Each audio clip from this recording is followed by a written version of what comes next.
Hey guys, Demon Hunter here. Hope all is well. Hey, I just wanted to show you something here. Let's check this out.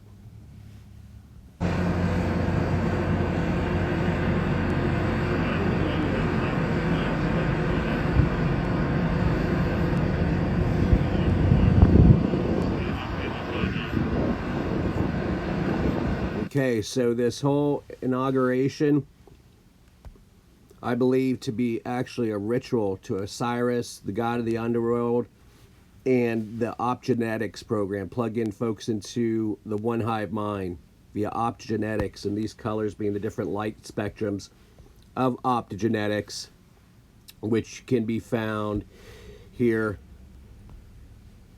Okay, so they're looking again to plug you into the one hive mind, AI Satan consciousness, the Borg, okay, Skynet, with the BlackCube being up there, with the jab actually hijacking your pineal gland, taking over the host body system, okay, getting you assimilated into plugging you into the one hive mind, part of their surveillance program, Skynet. The sun sim being actually a camera apparatus, surveillance system. Okay, Apollyon again having capped the dome. All part of eugenics. This esoteric pict I showed you again, right? Plugging into the one hive mind or the pineal gland. What we're seeing here at the Vatican, and predictive programming here, okay, here at the inauguration. Lucy as well. Jonathan Klex touched on this. Lucy Lucifer, her having, become human 2.0. So that's what I'm thinking they're revealing here. It's a ritual to the hive mind, AI Saint consciousness, the Borg, Osiris, god of the underworld, plugging everybody into the Borg. So and we could just listen to this clip real quick talking about optogenetics, and here you can see it like a beta test that was captured. Listen to this.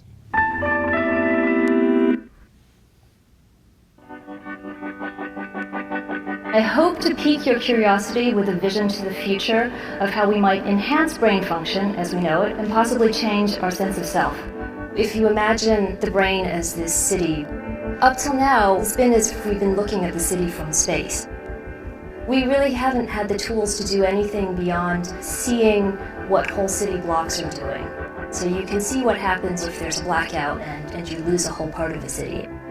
What you actually want to know is what the individual components of the city, what the people are doing, and what's the information that's being transported from one part of the city to the other.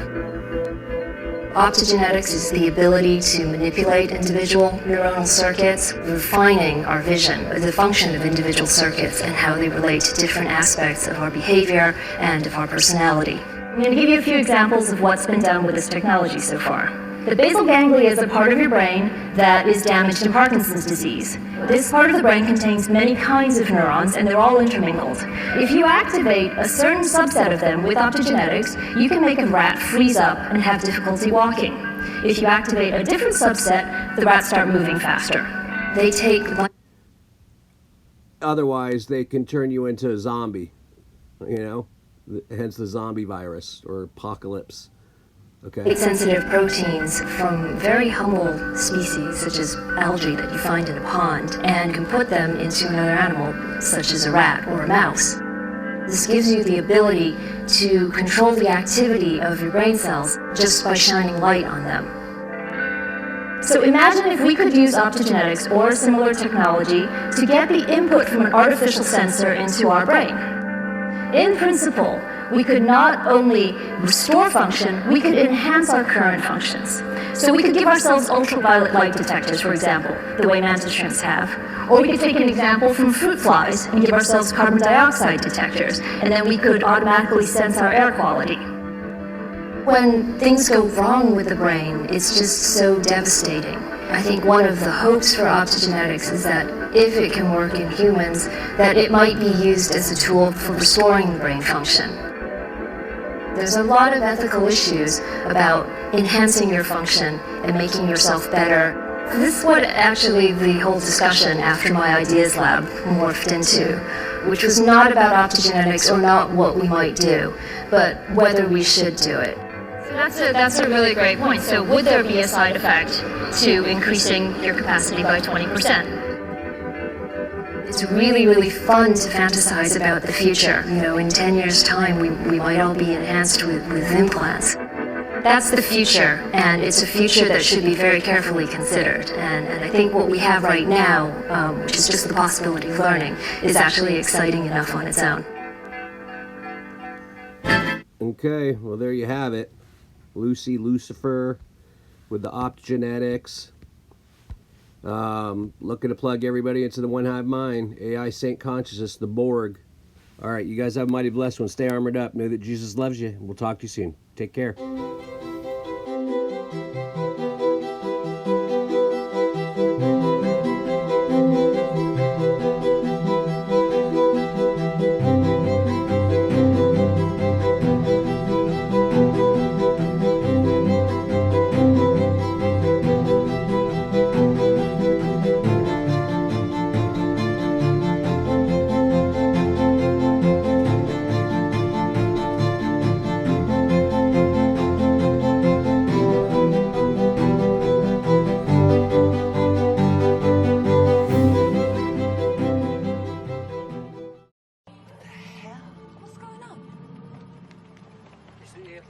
Lumic's taking control. Can't we just, I don't know, take him up? Don't. Cause a brainstorm. Human race, with such an intelligent lot, you aren't half susceptible. Give anyone a chance to take control and you submit. Sometimes I think you like it. Easy life, hey?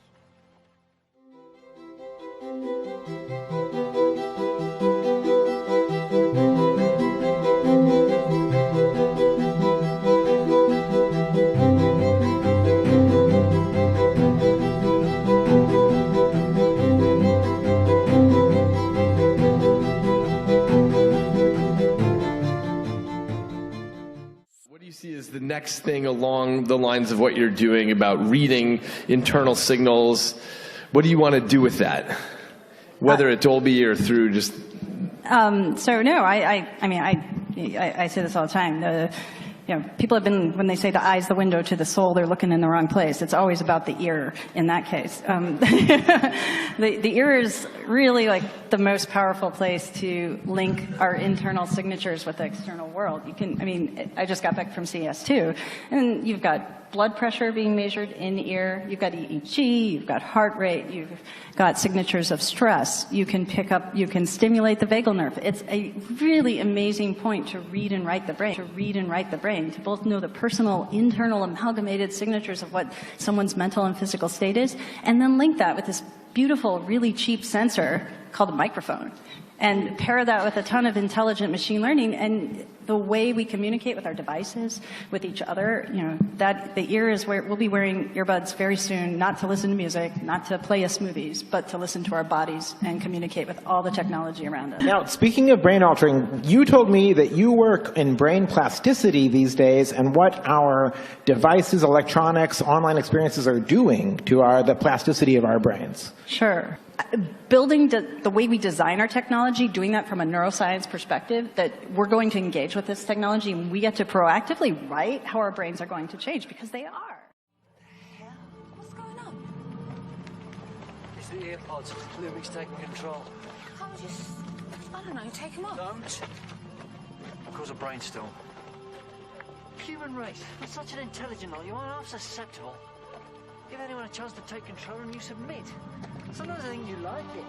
Easy life, hey? Lights have been scanning your brain, Doctor. It's quite remarkable. Also completely useless to you. Cybermen use human parts. I'm not human.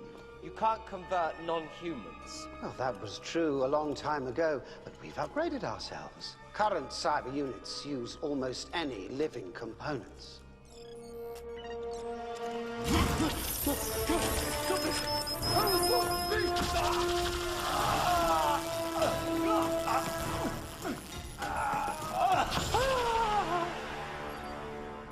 Incorporated, yes. Ah, unfamiliar pulmonary setup, nervous system hyperconductive, remarkable brain processing speed. Amazing. Get out of my head! Stop rummaging in my mind! Just you try and stop. Fantastic! I could regenerate now. Big blast of regeneration energy, burn out any little cyber widgets in my brain. Along with everything you're connected to. Don't want to. Use this me up. Well, who knows what we'll get next. But I can. Stalemate, then. One of us needs to control this head. We're too well balanced. What did you say? No. I heard you. Rhetorical device to keep me thinking about it a bit more. Stalemate. We each control 49.881% of this brain. 0.238 of the brain is still in the balance. Whoever gets this gets the whole thing. Do you play chess? The rules of chess are in my memory banks. You're proposing we play chess to end the stalemate? Winner takes all. Nobody can access that portion of the brain without winning the game. What are you doing? Doctor! I'm pulling in extra processing power. 3 million cyber brains working on one tiny chess problem. How long do you think it's going to take us to solve it? That's cheating. No. Just pulling in the local resources.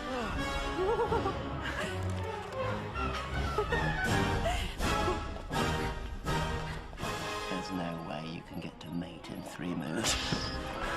3 moves! You want to know what they are? You're lying. No. Move 1. Turn on sonic screwdriver. Move 2. Activate pulsar. Move 3. Amplify pulsar. See ya. Cheating!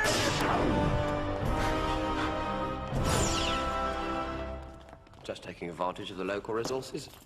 Ah, hello. Could somebody untie me, please? Do you think I'm pretty? No, you're too short and bossy and your nose is all funny. Good enough.